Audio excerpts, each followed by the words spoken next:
melanjutkan pertemuan kuliah AMDAL yang saat kapan ya itu malam itu kemarin terputus karena saya sedang di jalan.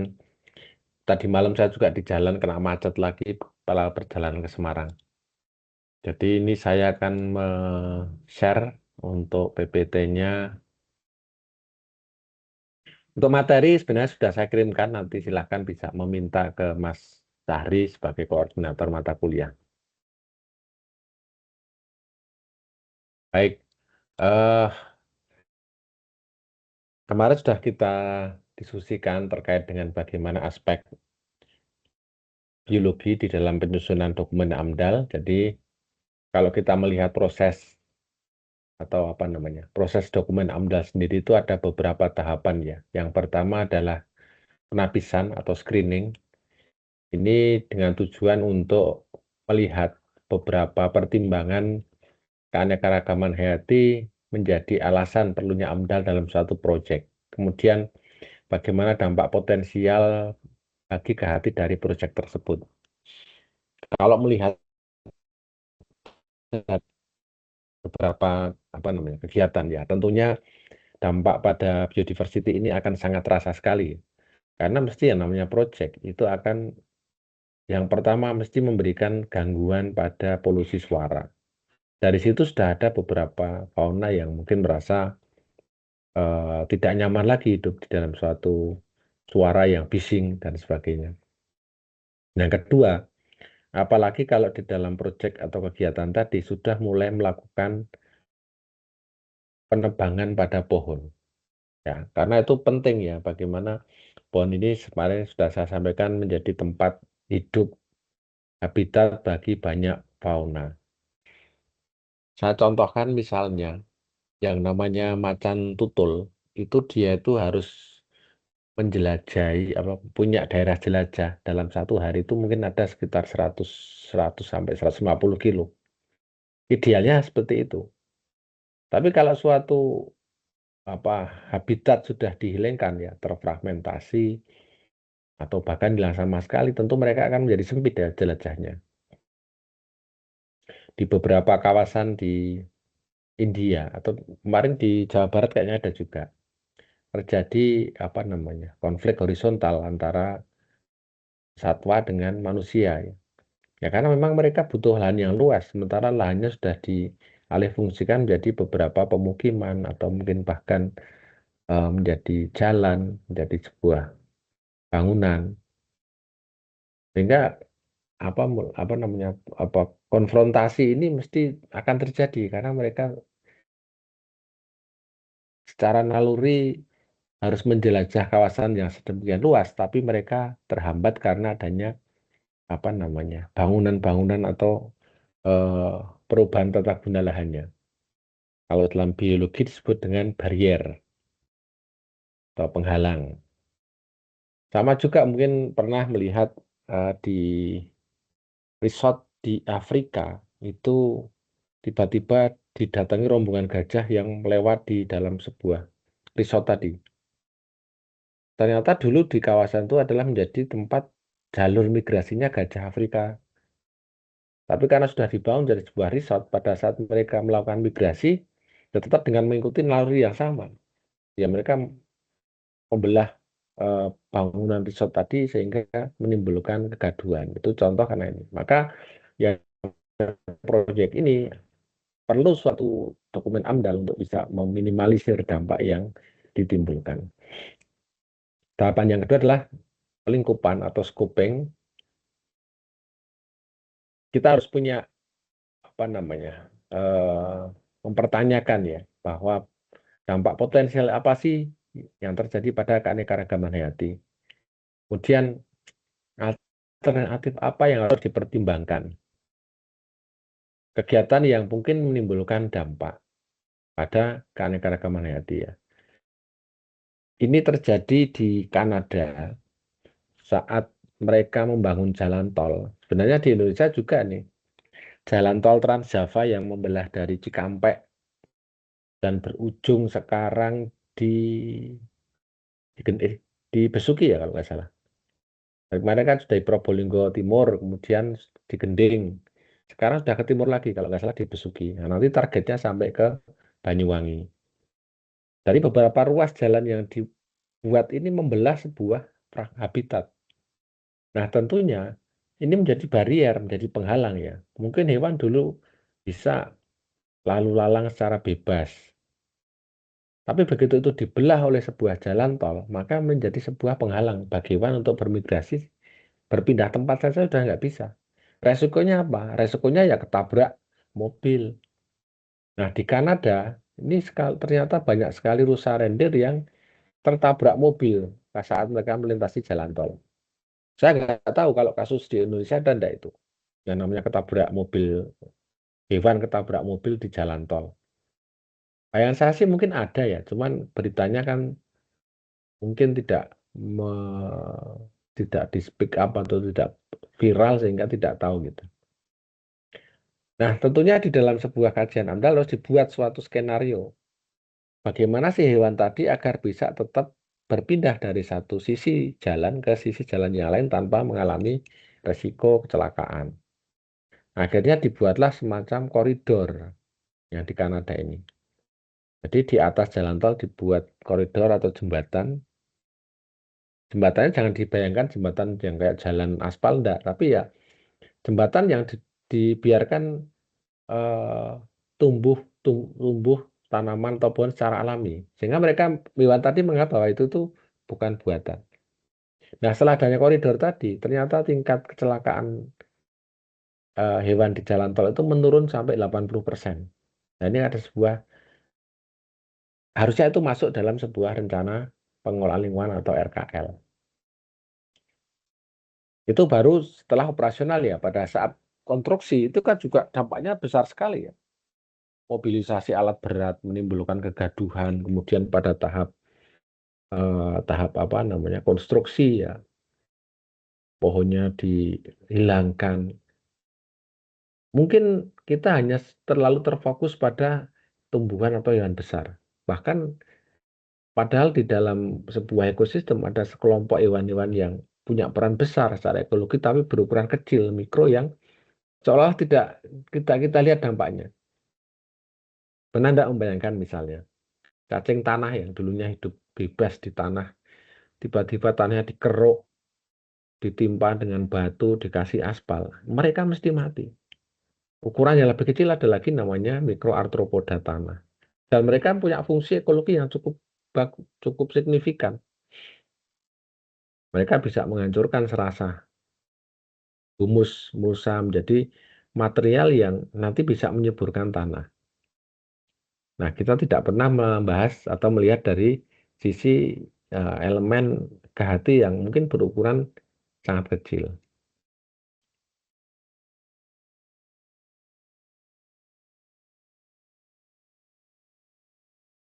Beberapa kunci pertimbangan kehati di dalam tahapan proses AMDAL. Yang pertama adalah harus dibuat rona lingkungan awal ya. Kemarin sudah saya sampaikan di pertemuan awal. Jadi kita harus mempunyai data tentang keanekaragaman hayati yang ada di kawasan tersebut. Surveinya bagaimana? Ya harus dilakukan survei yang menyeluruh.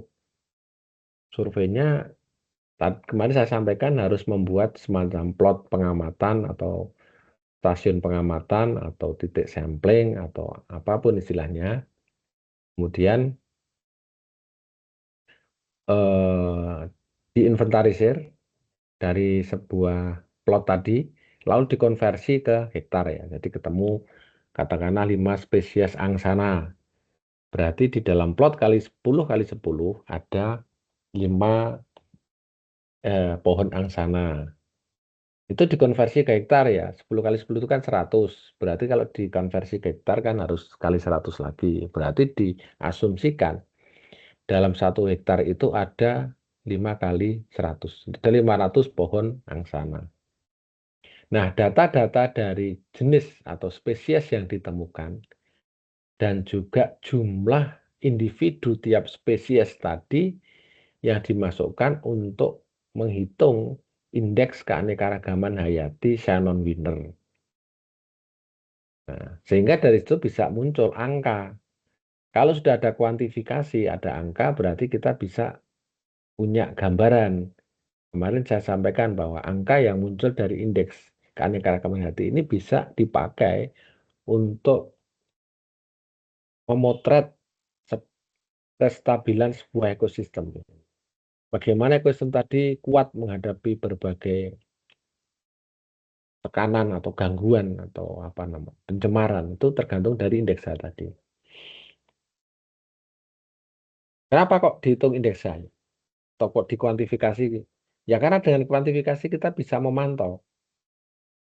Kalau hanya dengan kualitatif ya misalnya pohonnya rindang, hijau, banyak, kan hanya melihat itu. Nanti tahun depan masih juga pohonnya rindang, hijau, banyak. Tapi tidak pernah kita punya angka yang bisa kita lihat. Kalau misalnya katakanlah misalnya di dalam data baseline lingkungan awal ini ketemu angka nilai keanekaragaman hayatinya 3,5, bagus berarti. Setelah 1 tahun berjalannya proyek atau kegiatan dimonitor, loh kok tinggal 2,5, berarti terjadi penurunan, berarti tidak ada upaya untuk melakukan RKL tadi. Berarti ini harus segera ditegur, diberi sanksi. Kan idealnya dia harus naik terus atau minimal sama lah. Ya, kalau misalnya ini saya sekedar memberikan analog ya. Kalau saya katakan Luna Maya ini cantik. Kalau secara kualitatif kan kita hanya bisa melihat bahwa Luna Maya ini tinggi, semampai, eh, apa ya rambutnya, apa wajahnya, kulitnya, itu kan kualitatif. Kulitnya coklat muda, cantik, itu kualitatif. Hidungnya misalnya mancung, kualitatif. Tapi kalau kuantitatif ya kita beri skor. Luna Maya ini skornya 9 misalnya. Jadi dia skornya 9. Nanti dibandingkan dengan orang lain misalnya skornya 8. Itu adalah contoh dengan kuantitatif. Ya, kuantitatif ini bisa lebih terukur. Kunci pertimbangan berikutnya adalah perakiraan dan evaluasi dampak yang isinya adalah berapa besaran dan luasan dampak yang muncul atau yang ditimbulkan pada keanekaragaman hayati. Ya, jadi ya idealnya adalah yang jelas di sebuah kawasan atau di tapak yang akan dijadikan proyek itu harus dikaji. Kemudian besarannya bagaimana? Ya mungkin dengan melihat bagaimana kawasan pendukung yang ada di sekitar rencana tapak tadi. Ada beberapa kunci pertimbangan ke hati dalam tahapan proses AMDAL. Yang pertama adalah mitigasi dan perbaikan, adalah bagaimana upaya mitigasi dan perbaikan yang harus dipertimbangkan dan pada tahap apa upaya tadi dilaksanakan. Mitigasi ini adalah bagaimana meminimalisir resiko-resiko yang muncul akibat kegiatan dari sebuah proyek. Perbaikan apa yang dipertimbangkan ya tentunya eh, misalnya mitigasinya adalah dengan membuat sebuah kawasan konservasi di dalam di dalam sebuah kegiatan ya. Ini sudah dilakukan oleh beberapa perusahaan ya. Saya contohkan misalnya PT Pupuk Kujang Cikampek. Saya pernah beberapa kali ke sana. Termasuk salah satunya adalah untuk melihat bagaimana keanekaragaman hayati di kawasan konservasi ya. Jadi kawasan konservasinya itu ada di dalam tapak, di dalam di lokasi perusahaan ya. Luasnya mungkin sekitar 10 hektar kalau nggak salah. Jadi itu salah satu mitigasinya ya mempertahankan benteng ekosistem yang alami ya. Dan di sekitar kawasan konservasi ini tidak ada aktivitas pabrik, tidak timbul suara bising. Karena di sekitar itu dipakai untuk perumahan karyawan misalnya. Sehingga kebisingannya tidak terlalu eh, eh, seperti kalau dipakai untuk mesin-mesin yang beroperasi. Lalu perbaikannya apa? Perbaikannya yang berupa ada 3 namanya. rehabilitasi ekosistem, restorasi ekosistem, dan apa? Satu, dua, sorry maaf, restorasi dan rehabilitasi dari ekosistem.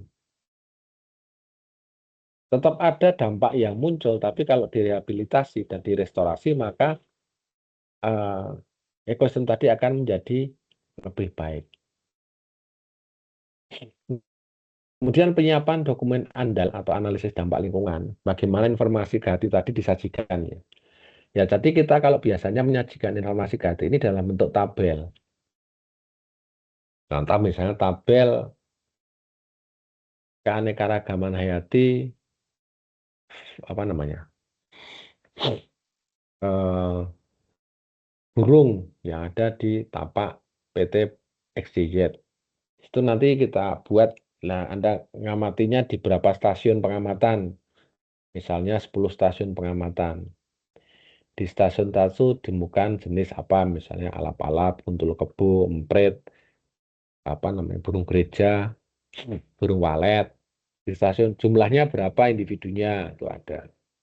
Di stasiun 2 ada juga apa namanya, eh, yang ditemukan apa saja. Stasiun 3 sampai 110. Nanti di bawah ada namanya total spesies. Jadi total spesies yang ditemukan itu berapa? Itu nanti ditampilkan di eh, apa namanya, baris yang bawah. Lalu total individu, berapa ratus individu yang ditemukan dari masing-masing stasiun tadi. Kemudian ada penghitungan indeks H, kemudian ada penghitungan indeks perataan. Kalau indeks H ini menunjukkan indeks keanekaragaman. Kalau perataan itu adalah bagaimana komposisi jumlah individu dalam satu jenis, itu dalam satu stasiun atau pengamatan. Kalau ada individu yang dominan, jumlahnya banyak misalnya, ternyata jumlah empritnya paling banyak, sementara jumlah elangnya hanya satu. Itu menunjukkan bahwa ada ketidakmerataan di dalam ekosistemnya. Jumlah pohon damarnya banyak, tapi jumlah pohon terembesinya hanya satu. Itu berarti ada sebuah ketidakseimbangan, karena ada yang dominan dari sebuah komposisi atau perataan jenis yang ada di situ. Sehingga kalau kita ngitung indeks keanekaragaman, kemudian dihitung indeks E ini nilainya selalu antara 0 sampai 1. Kalau kok Anda ngitung ketemunya lebih dari 1, sudah pasti dipastikan bahwa itu adalah salah penghitungannya. Sehingga harus itu bisa jadi semacam apa ya? Ya kalau ketemunya kok 1,2 berarti salah itu. Hitungnya jelas salah. Dan nanti saya akan mencoba mensimulasikan bagaimana cara untuk menghitung indeks keanekaragaman ya. Mungkin ini besok kan jadwalnya AMDAL ya kalau nggak salah ya. Mungkin nanti bisa kita isi di besok untuk ini. Saya kayaknya kurang satu lagi. Yang terakhir adalah pengambilan keputusan. Ini adalah bagaimana eh, informasi terkait dengan KHT ini disajikan secara jujur, jelas, dan konsisten. Maksudnya jujur itu ya jangan dimanipulasi. Biar kelihatan apa namanya, sangat beraneka ragam ya bagus, kemudian datanya di TAT. Itu bukan tidak jujur lagi. Berarti padahal salah satu ciri peneliti itu dia harus jujur.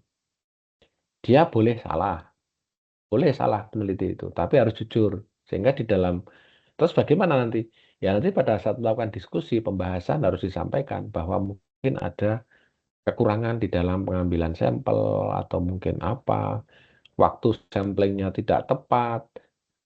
Nah, maksudnya pada musim hujan burung-burung nggak keluar, nggak ketemu akhirnya, ya itu udah nggak waktunya nggak tepat atau apa. Tapi tidak boleh bohong, yang jelas harus jujur. Lain kalau para apa namanya, maaf ini kalau orang politik itu kalau ngomong yang penting bener. Jadi tapi boleh bohong ya. Biasanya kan mereka berbohong, tapi yang dia omongkan harus benar walaupun bohong. Kali-kali dengan kita para peneliti seperti itu. Lalu bagaimana kriteria utama yang digunakan untuk menetapkan dampak pada keanekaragaman hayati. Ya dampaknya yang kelihatan ya tadi kuantifikasi dari indeks keanekaragaman tadi, udah itu aja. Atau kalau mau data yang lebih detail lagi adalah melihat bagaimana cek kesehatan bagi hewan, tapi ini butuh waktu yang lebih banyak lagi dan biaya yang juga mungkin lebih besar. Yang paling gampang ya sudah melihat itu saja indeks. Ada satu metode juga untuk tanaman, selain indeks keanekaragaman ada juga namanya INP, indeks nilai penting. Jadi tanaman ini punya perawakan, atau kalau bahasa kerennya habitus. Dia bisa berupa pohon, bisa berupa semak, bisa berupa herba atau rumput. Nah, dilihat itu indeks keanekaragaman. Sorry, indeks nilai pentingnya. Itu ada metodenya ya. Idealnya masing-masing perawakan tadi harus nilainya 300, 100, 100. Artinya apa? Pada saat ini seperti struktur demografi pada populasi manusia ya. Dewasa itu kalau dewasanya banyak kan bagus. Tapi kalau yang remajanya kurang, nanti kan pada saat dia dewasa berkurang jumlah populasinya. Tiba-tiba meledak lagi di anak-anak. Jadi habitus itu memperlihatkan bagaimana kesinambungan sebuah ekosistem dari generasi ke generasi. Idealnya kan pohonnya banyak, kemudian yang perawakan semai yang nanti akan jadi pohon itu juga banyak. Yang perawakannya masih kecil, disebut sebagai herba, itu juga akan menggantikan posisi dari yang strata di atasnya. Itu namanya INP. Ini INP juga sering dipakai untuk menetapkan dampak pada KT. Kalau yang gede banyak, tiba-tiba ada perusahaan, jadi pencemaran, akhirnya pembibitan apa namanya, reproduksi buah atau tanaman atau hewan tadi terganggu. Struktur yang ada di bawahnya menjadi berkurang, reproduksinya berkurang. Maka ini terjadi, ini dampak juga dari aktivitas terhadap kehati ya. Karena nanti saat dia dewasa ya kan jumlahnya kecil sekali. Walaupun ada beberapa ya tipe reproduksi ya, terutama pada hewan itu juga berbeda-beda. Ada yang dengan menggunakan strategi K namanya, konservatif. Yang satu lagi pakai strategi R atau reproduktif.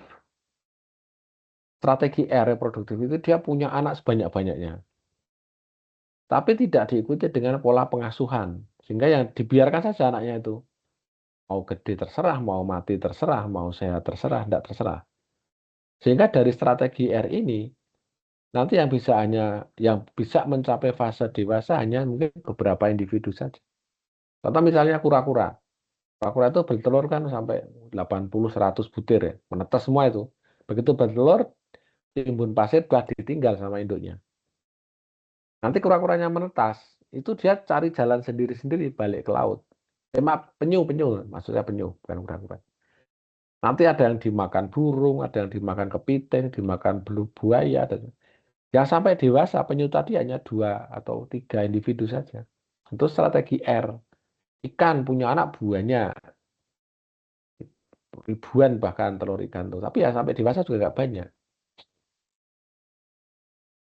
Itu strategi. Nah, strategi K ini ada pola pengasuhan.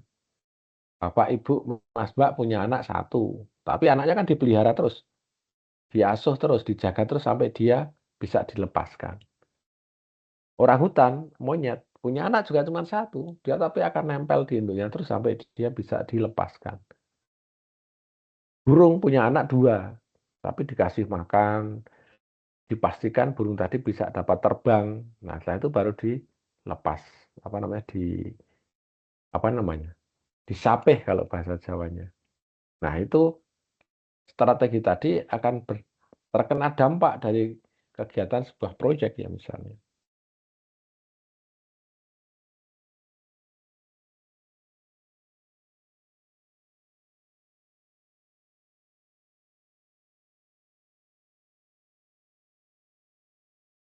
Ya, saya lanjutkan lagi untuk beberapa kunci pertimbangan KHT dalam proses AMDAL ya. Sebenarnya perlu nggak sih pemantauan keanekaragaman hayati ini?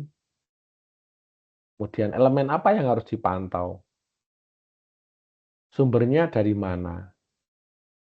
Bagaimana rencana pemantauan tadi ya? Menurut saya harusnya harus dilakukan secara rutin bahkan. Karena apa? Karena kalau tidak dilakukan secara rutin, timbulnya kerusakan di alam itu mungkin sangat perlahan. Jadi tanpa ada pemantauan rutin, nanti mungkin tiba-tiba sudah tiba-tiba hilang gitu saja. Tidak eh, tidak lagi apa ya bisa dipantau begitu ada penurunan pada jumlah populasi harus segera diintervensi. Di alam itu istilahnya ada namanya MVP ya, minimum viable population. Jadi berapa sih jumlah populasi minimum di alam agar spesies tadi itu bisa hidup lestari, tidak punah itu ada. Metodenya untuk menghitung juga ada. Nah, di beberapa kasus begitu MVP ini sudah apa namanya jumlah populasi di bawah MVP tidak dilakukan intervensi, maka akan menurun terus jumlahnya tiba-tiba terjadi sebuah kepunahan.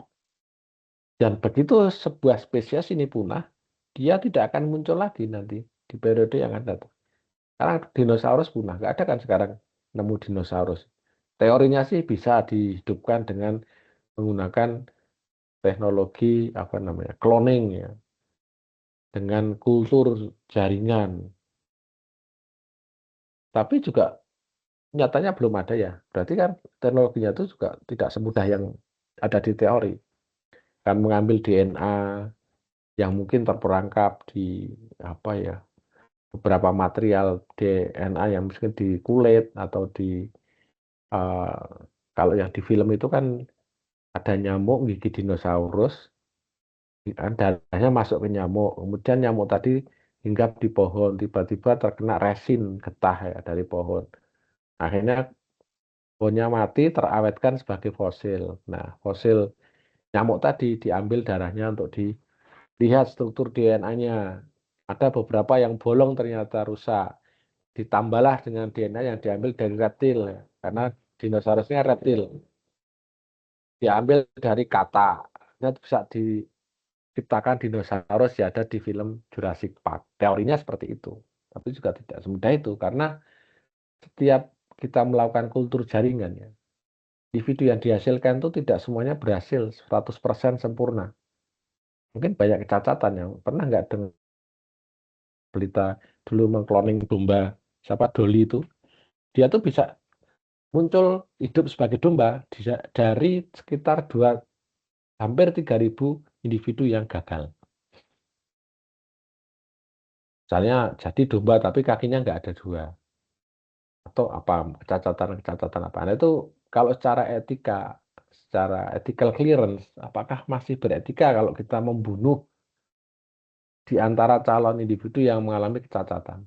Sehingga akhirnya teknologi cloning DNA ini juga sementara kan masih apa namanya tidak digembar-gemborkan lagi. Nah, setelah diaudit, seberapa efektifkah program atau upaya pelindungan ke hati tadi? Ya, kalau memang dia naik atau tidak naik, apa penyebabnya? Maka yang saya lihat di beberapa perusahaan ya, contohkan di PT Indonesia Power yang di Tambak Lorok Jawa Tengah ini, pernah mencoba menangkarkan burung kepodang. Jadi burung kepodang ini adalah fauna ikonik dari Jawa Tengah. Jadi kalau kita bicara Jawa Tengah itu kepodang. Kalau NTT Komodo, kalau Papua mungkin cendrawasih, kalau Sulawesi Selatan apa ya, atau Anoa, Sulawesi Tengah mungkin burung maleo. Nah kalau di kita ini burung kepodang. Nah dari penangkaran itu tentunya akan menambah, harusnya sih idealnya kan bisa menambah jumlah populasi yang ada di penangkaran dan bisa nanti dilepas liarkan. Jadi UNEP, United Nations on Environmental Protection tahun 2002 dan 2001 memberikan pertanyaan terkait dengan dampak pada kehati yang harus diajukan dalam proses screening. Yang pertama ada level gain. Jadi kegiatan yang akan dilakukan atau direncanakan, apakah nanti bisa menyebabkan kepunahan varietas Wah, ini jadi pelajaran biologi ya. Jadi spesies manusia namanya Homo sapiens.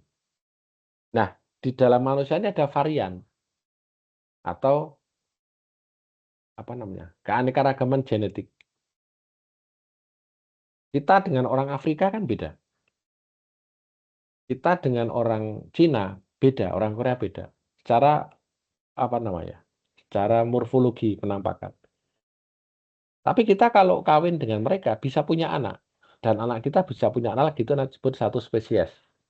Jadi satu spesies ini adalah individu yang mempunyai kesamaan morfologi, bisa melakukan perkawinan dan menghasilkan anak keturunan yang fertil. Jadi orang bule kawin dengan orang Indonesia itu beda secara morfologinya. Tapi dia kromosomnya sama. Jadi kalau spesies itu satu kromosom. Tapi dia nanti dan dia bisa punya anak kan. Ya itu kan artis-artis yang Indo-Indo itu kan anaknya orang bule dengan orang Indonesia. Nanti kalau dia kawin punya anak lagi, itu satu spesies. Tapi kalau beda spesies itu masih bisa juga. Jadi orang apa namanya? Saya contohkan harimau. Harimau itu kan Panthera tigris. Kawin dengan singa, Panthera leo. Bisa kawin, bisa punya anak. Anaknya namanya liger. Coba nanti di searching di YouTube atau di internet. Liger. Itu hasil perkawinan antara harimau dan singa yang berbeda spesies. Jadi mereka bukan varian. Tapi liger ini akan menjadi mandul, dia steril. Karena dia bukan dihasilkan dari satu spesies. Dulu orang juga sebenarnya ada yang melakukan perkawinan ya di zaman awal peradaban itu ada beberapa spesies manusia. Manusia Cro-Magnon dengan Neanderthal itu beda spesies. Kalau pernah dengar ya, no, Cro-Magnon yang di Eropa, Neander. Itu mereka kawin bisa, punya anak, tapi anaknya nanti mandul juga. Nah, akhirnya dari berbagai seleksi alam, ada Pithecanthropus erectus, ada apa namanya, macam-macam. Itu akhirnya hanya tinggal satu spesies manusia yang ada sekarang namanya Homo sapiens. Nah, yang membedakan tadi adalah pada level genetik. Ada yang kulitnya kuning, ada yang putih, ada yang hitam, ada yang rambutnya lurus, ada yang rambutnya apa namanya keriting, ada yang bibirnya tebal, ada yang matanya biru itu macam-macam itu namanya level genetik. Kalau buah ya misalnya pisang ya, pisang itu ada Musa paradisiaca itu ada pisang, pisang Ambon, pisang kepok, pisang mas, pisang tanduk, palem-palem juga banyak. Palem itu jenis-jenisnya apa varian gennya banyak. Nah yang kedua level spesies ini ya level spesies ini yang sering dipakai untuk sebagai indeks keanekaragaman hayati ya. Ada anjing, kucing, babi, tikus itu beda spesies. Nah, pada level spesies, apakah kegiatan yang direncanakan ini bisa berdampak pada kepunahan suatu populasi atau spesies? Yang pertama yang tidak disadari mungkin hanya menghilangkan habitat, nebang pohon. Dia tidak bisa bersarang di sana, tidak bisa mencari makan di situ. Akhirnya karena tidak bisa nutrisinya tidak tercukupi, maka yang terjadi adalah penurunan populasi. Jumlahnya semakin menyusut, menyusut, menyusut, dan akhirnya menjadi punah.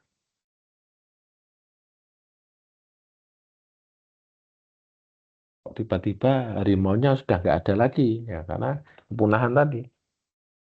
Nah, apakah kegiatan yang direncanakan mempengaruhi pemanfaatan lestari sebuah populasi? Nah, makanya penting untuk membuat sebuah kawasan konservasi atau mungkin menangkarkan ya. Saya pernah di PT mana ini Donggi Snoro di Luwu sana Sulawesi Tengah ya. Itu mereka melakukan konservasi terhadap burung maleo ya, karena burung maleo ini punya spesies endemis yang ada di situ dan mereka punya keunikan. Jadi kalau bertelur itu dia tidak mengerami telurnya, tapi ditimbun di pasir juga. Nanti menetas dari aktivitas pasir vulkanik yang agak mungkin suhunya agak tinggi atau hangat. Nah, terakhir pada level ekosistem, pada lebih luas lagi ya.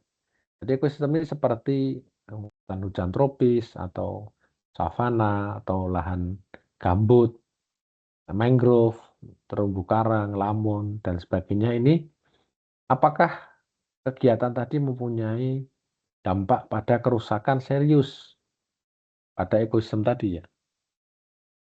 Misalnya membuat pelabuhan. Mungkin ya rusak adalah ekosistem mangrove. Berarti dia bisa hilang atau bahkan eh, apa namanya? Ya hilang ekosistem yang ada di sana tadi.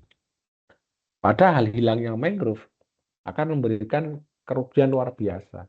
Jadi mangrove ini kalau dihitung, maka dia akan mempunyai nilai ekonomi yang mungkin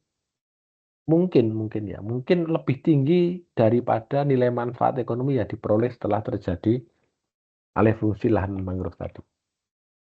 Nah, makanya perlu dilakukan penelitian makanya yang disebut dengan total economic value sebuah kawasan ekosistem tadi. Jadi kalau dihitung secara ekonomi itu berapa sih direct value-nya, harga kayunya, ikan yang ada di situ, kemudian dan juga indirect value, bagaimana dia mampu mengurangi infiltrasi air laut, menjadi tempat memijah ikan, menyerap cemaran kimiawi. Banyak yang indirect value, kalau dihitung juga mungkin nilainya luar biasa.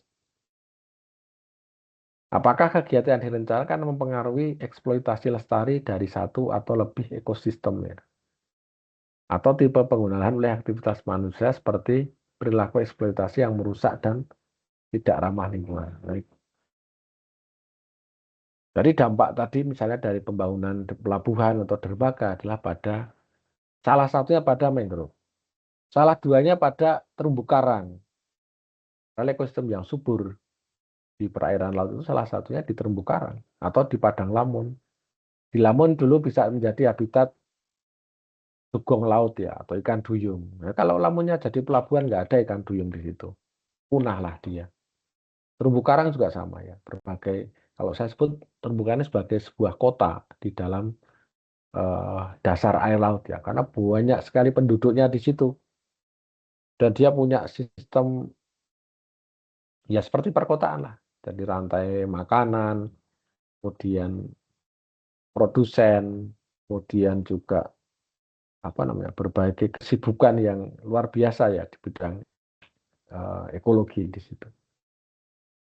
Nah, ini contoh ya pada proses scoping atau pelingkupan perlu dibuat checklist tentang keanekaragaman hayati untuk identifikasi dampak dari proyek ya. Jadi yang komponen hayatinya nanti bisa dibagi menjadi beberapa ini ya. Nah, ini contoh yang saya sampaikan tadi ada komposisi minimum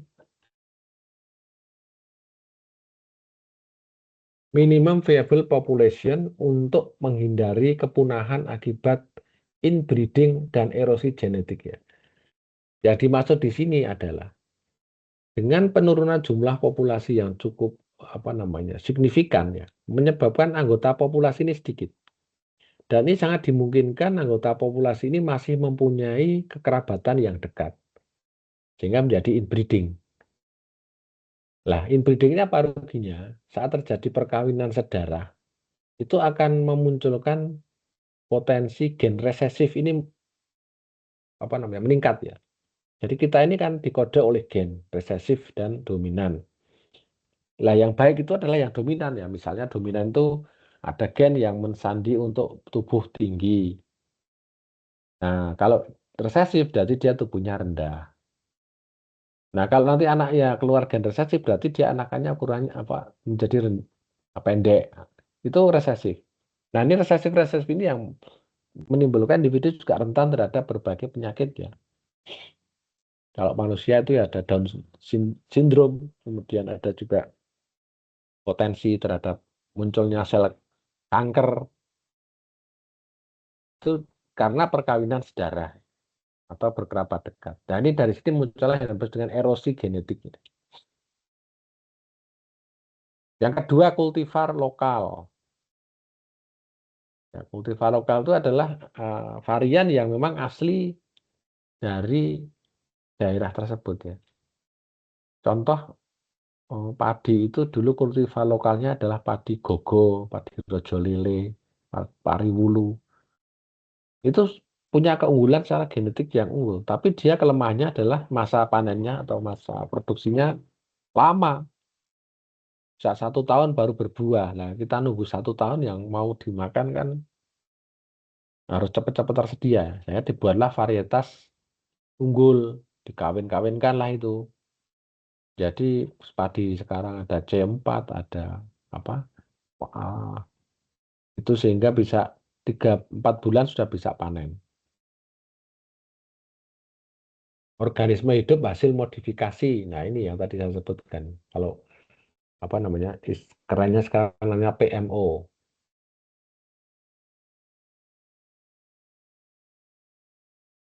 Nah, proses kuncinya, saya langsung ke belakang. Jadi perlu pertukaran materi genetik antar populasi sehingga aliran gennya itu bisa lancar. Saya pernah melihat berita, loh nggak salah. Mungkin ini maaf ya, ini maaf sekali nih. Saya tidak sarah ini ya. Contoh misalnya, yang sekarang kalau Anda melihat, maaf ini ya, suku Baduy misalnya, suku Baduy dalam, itu adalah sebuah contoh di mana akan ada potensi perkawinan sedarah yang tinggi di situ. Karena apa? Mereka tidak menerima pihak atau orang di luar suku mereka untuk mengawini anak gadis atau dijaga mereka. Nah, ini potensi untuk terjadi erosi gen itu sangat besar bagi saudara kita yang ada di suku Baduy ya.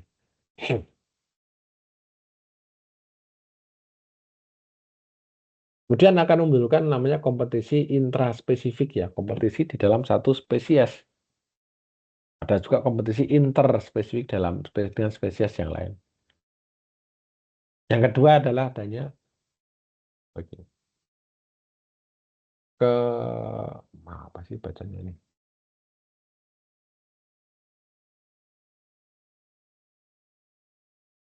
Ada yang bisa bantu baca enggak yang baris kedua ini? Spesies.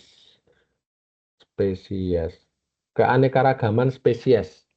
Kalau yang tadi kan keanekaragaman genetik yang. Nah, di keanekaragaman spesies ini penting untuk melihat komposisi spesies. Di level lebih tinggi adalah genus atau genera, famili, terutama untuk spesies-spesies yang endemis dan eksotis. Jadi hanya ditemukan di habitat tersebut. Ini harus sangat-sangat dilindungi ini.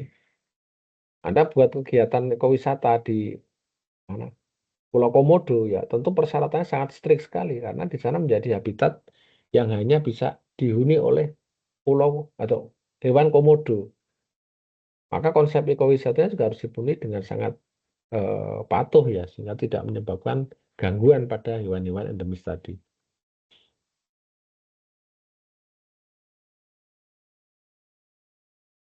Ukuran populasi dan kecenderungannya ya. Kemudian spesies kunci yang telah diketahui. Nanti spesies ini spesies yang memegang peran penting di dalam suatu ekosistem dan status konservasi. Status konservasi itu kalau kita mengacu ke peraturan pemerintah nomor 7 tahun 99, itu ada flora dan fauna yang dilindungi di Indonesia. Itu ada, silakan nanti di-download PP nomor 7 tahun 99. Di dalam lampirannya itu ada sekitar mungkin 700 hewan dan tumbuhan yang dilindungi. Kemudian direvisi melalui Permen LH nomor 16 tahun 2018 ya nggak salah. Kalau mengacu pada kesepakatan global, maka yang kita acu adalah IUCN Red List. Nah, di situ ada beberapa kriteria itu. Kalau di Indonesia ada hanya dilindungi dan tidak dilindungi. Artinya, kalau yang ada di daftar lampiran tadi, berarti itu dilindungi. Di luar itu berarti dia tidak dilindungi. Nah, kalau di IUCN lebih detail lagi ya, dia ada namanya extinct in the wild. Sorry, extinct punah. Selama 50 tahun tidak terlihat di alam dan di penangkaran. Lalu ada extinct in the wild. Di alam sudah nggak ada lagi, tapi di penangkaran mungkin masih ada. Lalu ada critically endangered di bawahnya. Di mana di situ adalah selama 3 generasi, itu penurunan populasinya lebih dari 70%. 3 generasi itu ya dari kakek, neneknya, bapak ibunya, anaknya itu 3 generasi. Turunnya berapa persen? Kalau lebih dari 70 maka dia masuk critical endangered. Kalau 50 sampai 70 maka dia masuknya endangered. Kalau 30 sampai 50 masuknya adalah vulnerable atau apa? Vulnerable itu rentan.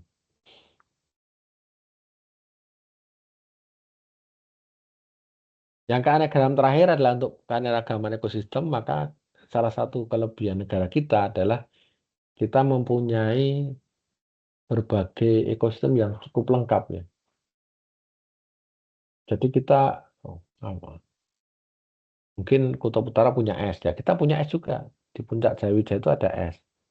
Afrika punya savana, kita punya savana juga. Hujan tropis ya, kita juaranya.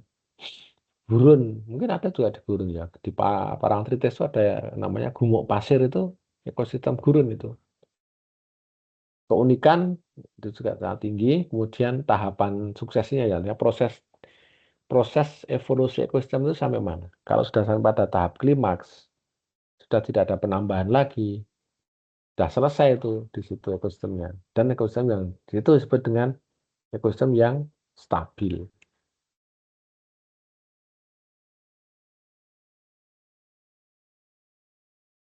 Nah, itu adalah bagaimana komponen pada level genetik, spesies dan ekosistem itu harus dikaji di dalam sebuah AMDAL.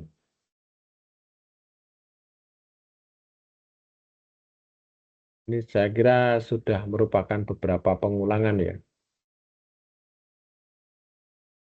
Ini mungkin sudah disampaikan oleh Pak Sasongko ini.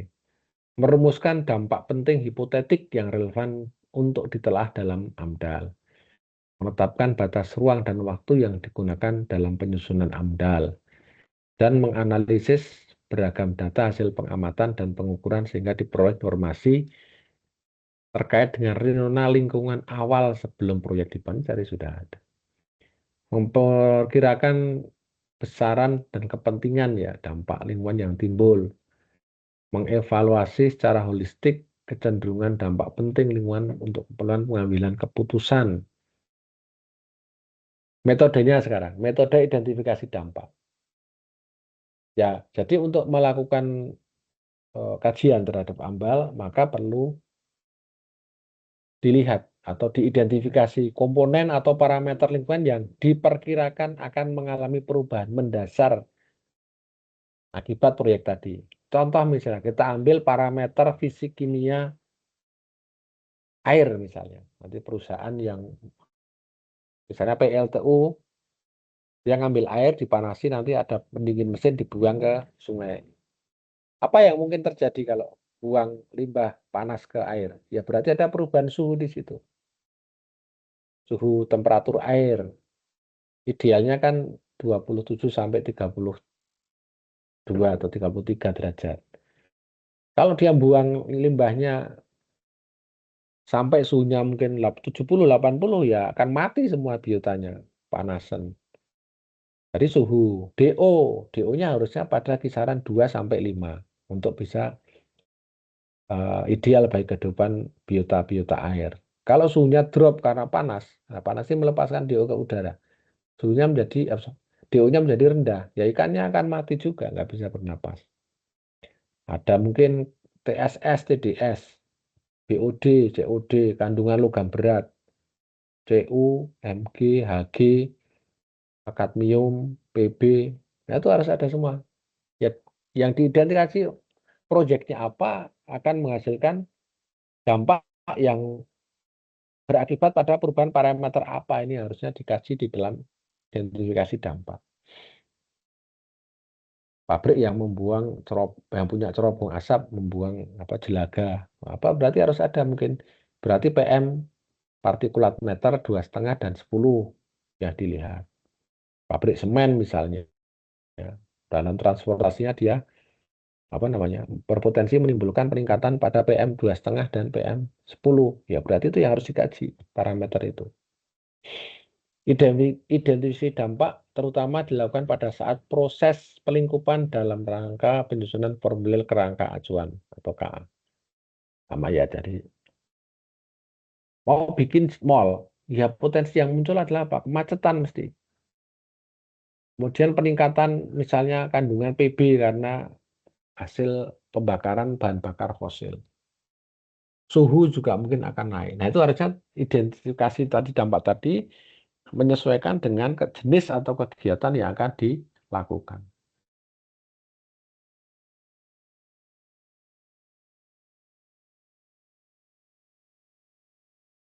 Dilakukan untuk memperkirakan arah serta besaran perubahan magnitude yang akan dialami oleh setiap komponen atau parameter lingkungan.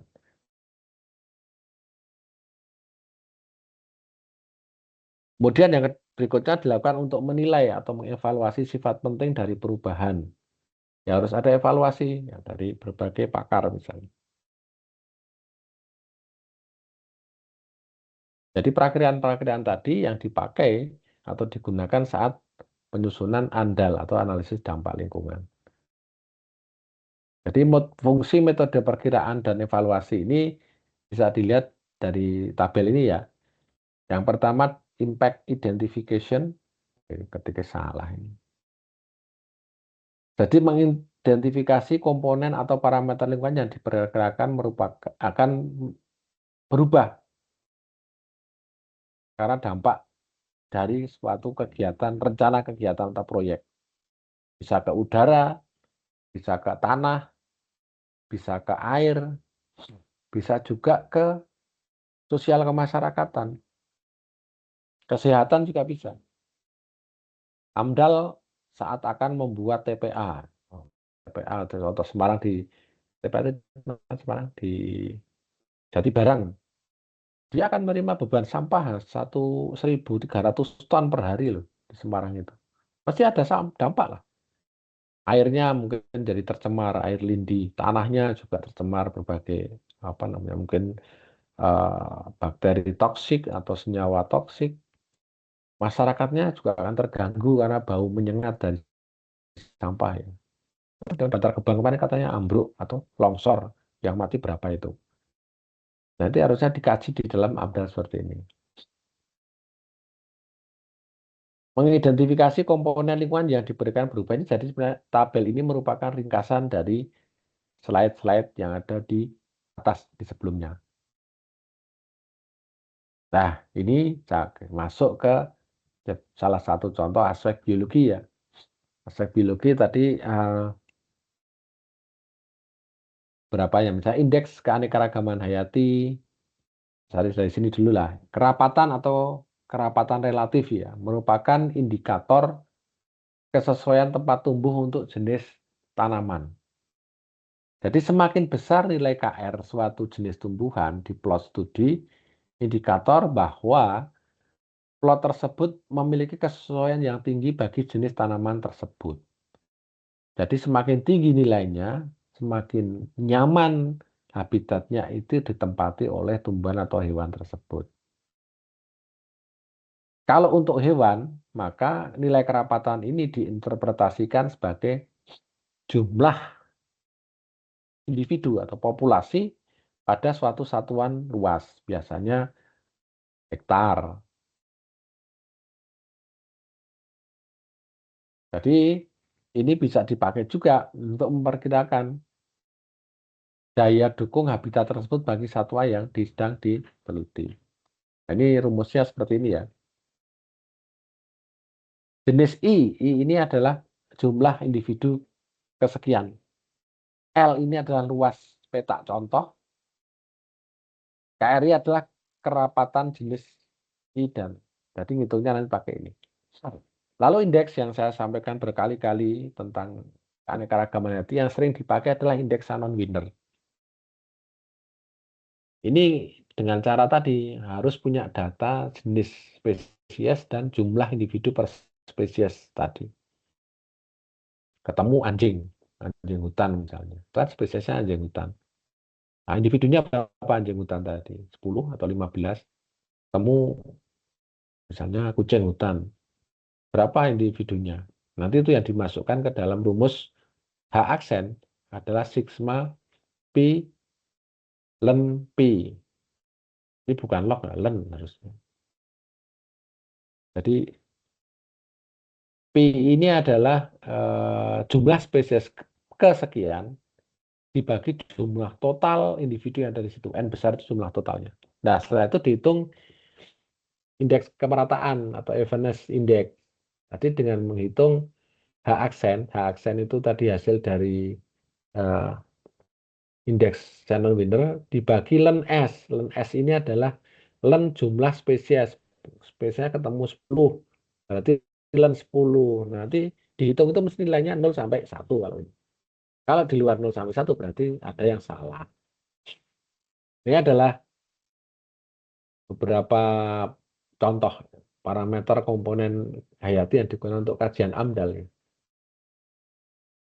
Ya, kuantitas ini luas, kemudian kualitas ini contohnya ya ada tidaknya perairan terbuka atau menggenang,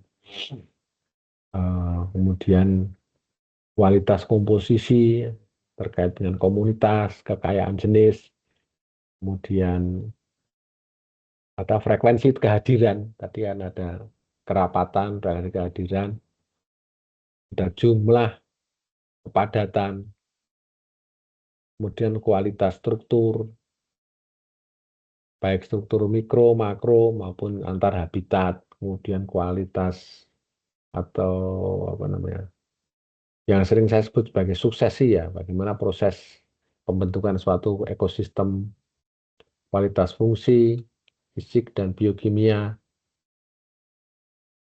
parameter spesies ya misalnya,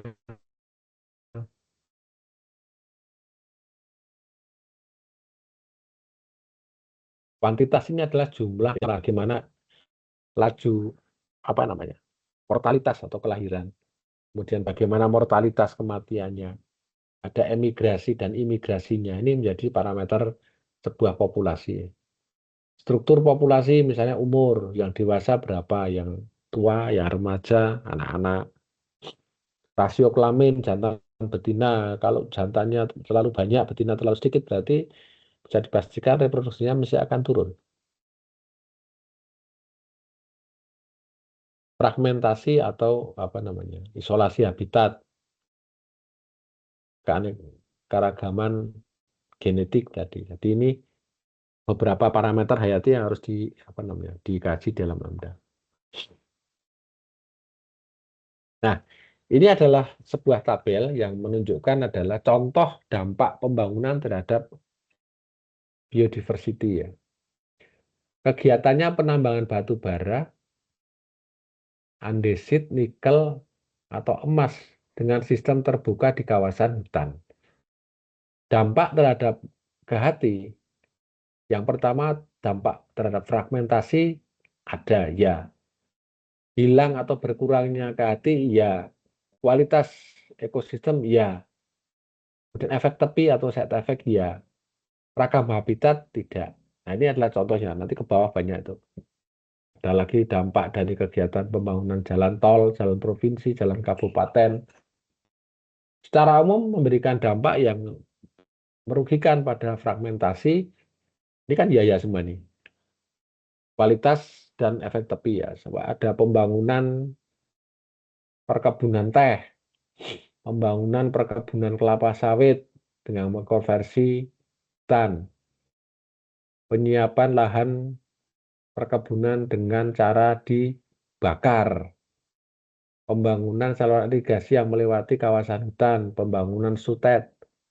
Ini banyak semua berdampak pada parameter-parameter ini. Yang tidak apa? Yang tidak ya contohnya ini.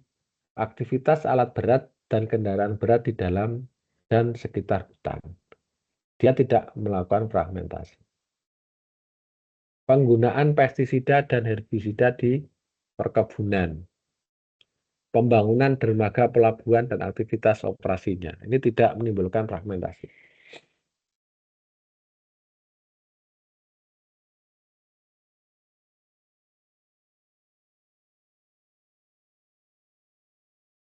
Contoh beberapa dampak pembangunan terhadap keanekaragaman hayati, penambangan batu bara, nikel, andesit, atau emas dengan cara terbuka di kawasan hutan.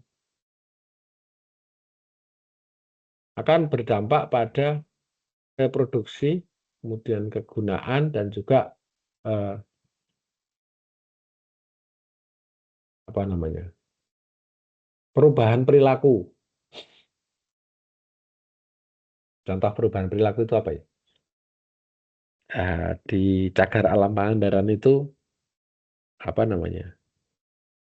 Sebelum dibuka sebagai sebuah objek wisata ya, Cagar Alam tadi, itu monyet terus rusa itu bisa bebas mengekspresikan perilaku kawinnya. Nah, setelah banyak pengunjung, orangnya datang banyak, mereka tidak lagi apa namanya, frekuensi kawin dalam sehari itu menjadi berkurang. Nah, ini menyebabkan penurunan pada jumlah populasi monyet dan juga rusa yang ada di sana. Jadi ini adalah contoh beberapa dampak yang terhadap kehati. Contoh kasus ini, hasil kajian lingkungan awal menunjukkan bahwa kegiatan mamalia laut di Teluk Bintuni yang dilakukan oleh LNC Tangguh tahun 2005 sampai 13 sudah mencatat kemunculan 5 spesies mamalia laut yang masuk ke dalam anggota ordo Cetacea. Ada spesies lumba-lumba 4 dan juga 1 spesies paus. Sousa sinensis, lumba-lumba buku Indo-Pasifik, kemudian lumba-lumba spinner, Stenella longitrostris, lumba-lumba hidung botol, Tursiops aduncus, lumba-lumba hidung botol Indo-Pasifik tadi ya, yang hidung botol Tursiops truncatus, dan paus bright atau Balanoptera. Nah, sumber dampaknya adalah dihasilkan dari perubahan keanekaragaman nekton yang bersumber pada 3 kegiatan tahap konstruksi ya. Jadi pada saat transportasi dan pemasangan anjungan lepas pantai, pengeburan sumur gas, dan pembuangan lumpur, ini menimbulkan dampak pada mamalia laut tadi. Potensi dampak yang pertama dari transportasi dan pemasangan anjungan adalah adanya dampak kebisingan bawah laut, ya, terutama pada saat pemasangan jaket dan dek anjungan. Padahal waktunya kurang lebih 6-8 minggu. Nah, seperti kita ketahui bahwa mamalia laut yang masuk dalam kelompok Cetacea tadi adalah mempunyai kepekaan yang sangat tinggi terhadap suara. Lumba-lumba itu kan dia jalannya kan pakai sonar dia. Jadi memantulkan atau mengeluarkan suara ultrasonik dipantulkan oleh benda atau media di depannya diterima lagi. Nah, kalau terjadi suara-suara yang cukup banyak, itu dia akan menyebabkan kebingungan dari si lumba tadi. Ini nggak kebaca terus terang. Demikian untuk kuliahnya sudah selesai. Mungkin sebelum saya tutup, apakah ada yang mau didiskusikan? Dipersilahkan.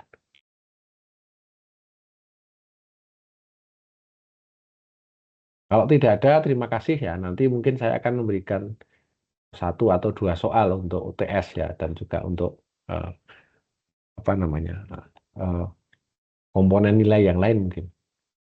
Ini materi sudah saya sampaikan ke Mas mana? Nggak adil melalui Mas Sahril ya. Nanti biar di-share sama Mas Sahril. Saya tutup. Assalamualaikum warahmatullahi wabarakatuh.